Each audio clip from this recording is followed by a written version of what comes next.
Bom, hoje vamos falar um pouco sobre os conflitos árabe-israelenses. Nesse podcast, tentamos passar essas informações de uma forma menos densa, porque é um tema um pouco extenso e complexo. Falar sobre desde antes do conflito ajuda a entender as exigências e justificativas de cada grupo, além do porquê de ser tão difícil solucioná-lo. Eu sou a Paloma e vou passar para a Lohane, que vai explicar o contexto da justificativa de cada um desses grupos. Primeiramente, gostaria de dizer que quando nos referimos aos israelenses, também podemos usar a nomenclatura judeus ou hebreus. E quando fizermos referência aos palestinos, podemos utilizar o termo árabes. Tudo começou em Jerusalém, terra que era pertencente aos hebreus, até o momento em que foram atacados pelos babilônios. Não é, Cássio? Isso mesmo, depois eles foram exilados para a Babilônia e mantidos em cativeiro. Neste momento aconteceu a primeira diáspora judaica, e muitos anos depois os judeus retornaram a Jerusalém, mas foram forçados a sair novamente, só que agora pelo Império Romano. E esse movimento de dispersão dos judeus para outros países foi conhecido como Segunda Diáspora. Essa região da Palestina foi tomada dos romanos pelos árabes, que passaram a habitar a região, e posteriormente pelo Império Turco-Otomano. Como na Primeira Guerra Mundial a Turquia lutou ao lado da Alemanha, após a derrota, esse território passou a pertencer à Grã-Bretanha. Em 1917, a Grã-Bretanha fez uma declaração, a Declaração de Balfour, que é um documento que apoia a criação de um Estado judeu na Palestina. Só que não é bem assim. Mesmo com essa declaração, a Grã-Bretanha tentou frear a imigração em massa dos judeus para a região, por um motivo claro, porque possuíam relações econômicas com os povos muçulmanos e não gostariam de prejudicá-las descontentando estes povos. Como era de se esperar, essa migração de judeus retornando para essa região, agora habitada por árabes, gerou inquietação e causou a revolta no povo palestino, o que levou os judeus a criarem um grupo, o Haganá, que serviria inicialmente para autodefesa e posteriormente para ataque aos árabes. Em 1947, a Assembleia Geral da ONU decidiu dividir a Palestina em dois estados independentes, um judeu e outro palestino, para tentar solucionar os conflitos de disputa pela região, mas ambos os povos se recusaram a acatar essa divisão. Em 1948 foi declarado o Estado de Israel, mas, no mesmo instante, todos os povos árabes da região atacaram os israelenses, indo contra a criação do Estado. Esse movimento ficou conhecido como a Primeira Guerra Árabe-Israelense e teve como vencedor os judeus, que a partir desse momento passaram a controlar cerca de 75% da Palestina.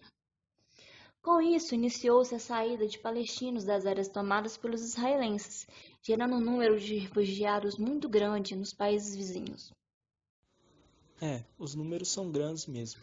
Atualmente, eles somam cerca de 3 milhões de refugiados. Em 1956, aconteceu uma guerra entre as tropas egípcias e os israelenses, e, embora eles tenham saído militarmente vitoriosos, os israelenses se retiraram da faixa de Gaza e da parte da península do Monte Sinai que eles tinham ocupado.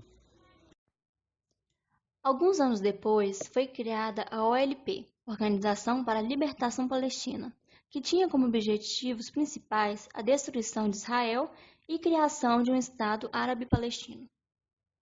O que acontece é que esse plano não foi bem sucedido, pois Israel respondeu aos ataques árabes com pesadas e violentas retaliações. Como se não bastasse deter 75% do território, em 1967 os israelenses atacam fulminantemente os territórios ocupados por palestinos, como a faixa de Gaza e a Cisjordânia, além de outros territórios como a península do Sinai pertencente ao Egito. Os palestinos que atacavam Israel encontravam-se em sua maioria na Jordânia. Desejando pôr fim às retaliações dos israelenses contra a Jordânia, o rei Hussein, em 1970, ele ordenou que suas tropas atacassem os refugiados palestinos em seu país. Esse ocorrido ficou conhecido como Setembro Negro. Centenas de palestinos foram massacrados e os sobreviventes se refugiaram no Líbano. Em 1963, em um feriado religioso judeu, o Dia do Perdão, os árabes que ocupavam o Egito e a Síria atacaram os israelenses e perderam a batalha. Deste modo, as terras que foram tiradas dos palestinos em 1967 permaneceram sob o domínio de Israel. Em 1979, o cenário começou a mudar e o Egito é o primeiro país árabe a reconhecer o Estado de Israel, que, respondendo a essa atitude, devolve a Península do Sinai ao Egito. Durante alguns anos, os israelenses invadiram e ocuparam partes do Líbano. Já era de se esperar que a população árabe não aceitaria essa invasão muito bem, e para combatê-la, um grupo xiita libanês formou o Hezbollah, apoiado pelo governo islâmico fundamentalista. Além desse conflito no Líbano, nas regiões da faixa de Gaza e da Cisjordânia, inicia-se uma revolta popular palestina, a Intifada, contra a ocupação israelense. Essas manifestações populares apelavam para a agressividade e foram marcadas por protestantes que arremessavam pedras nos soldados israelenses. O exército não poupava esforços e respondia com atos ainda mais agressivos, envolvendo tiros e provocando mortes em massa. Com isso, a imagem de Israel junto à opinião internacional passa a se comprometer, visto que vinham provocando a morte de milhares de pessoas. Em 1993, houve interferência dos Estados Unidos, que visava amenizar os conflitos. O presidente Bill Clinton mediou uma reunião em Washington com os líderes da Organização para a Libertação dos Palestinos e do Estado de Israel, no qual firmaram um acordo prevendo a criação de uma autoridade nacional palestina com autonomia administrativa e policial em alguns pontos do território palestino. Outro ponto que faria parte do acordo seria a retirada dos exércitos israelenses de Gaza e da Cisjordânia. Em troca, os palestinos deveriam cessar com os ataques terroristas. Como se pode imaginar, os grupos extremistas palestinos Hamas e Jihad Islâmica se opõem ao acordo, bem como os judeus ultranacionalistas.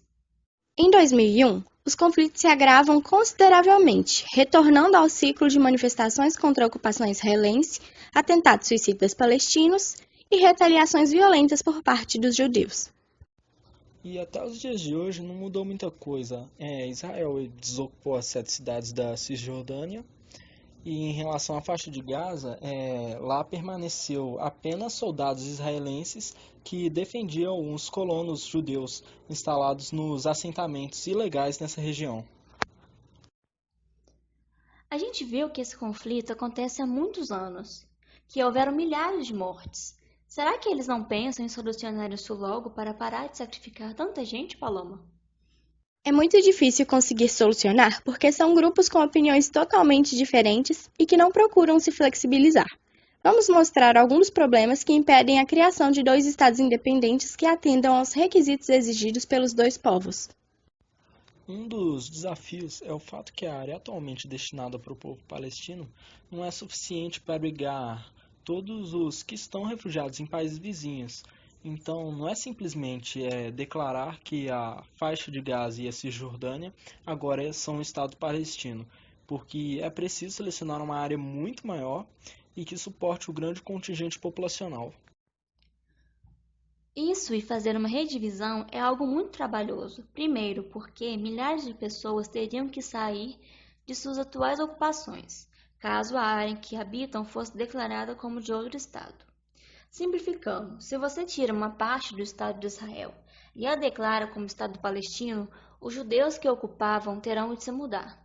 Esse processo é trabalhoso e demorado. Além disso, ao fazer uma redivisão, os povos focam nos recursos que o outro detém.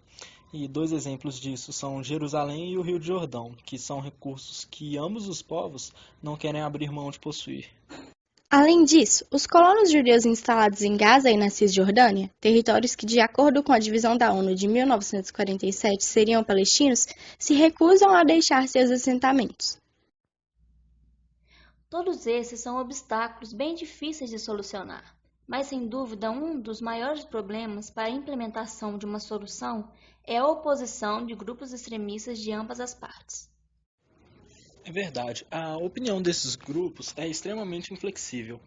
Ambas as partes acreditam que devem deter o território inteiramente para si e que são os únicos a possuírem o direito por razões próprias, sejam elas porque habitavam lá antes ou porque chegaram e tomaram posse.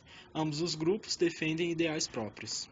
Até os dias de hoje, esse é um problema de preocupação mundial, visto que não se pode ignorar a morte de milhares de pessoas todos os anos. analisando todos os problemas anteriores e tentando solucionar de forma que atenda a maior parte das exigências, você sugere alguma solução que seja levada em conta, Cássio? Levando em consideração que o povo palestino é maior numericamente falando, o primeiro ponto para uma possível divisão mais justa de acordo com a realidade seria que a área do Estado palestino deve ser maior. Para que um grupo não detenha mais recursos que o outro, um dos estados deveria deter a posse do Rio Jordão e o outro deveria deter a cidade de Jerusalém em seu território. Essa escolha deveria ser tomada em acordo entre os dois povos. Em resumo, a proposta é essa, mas sabe-se que até que os povos estejam dispostos a ceder, esse problema perdurará.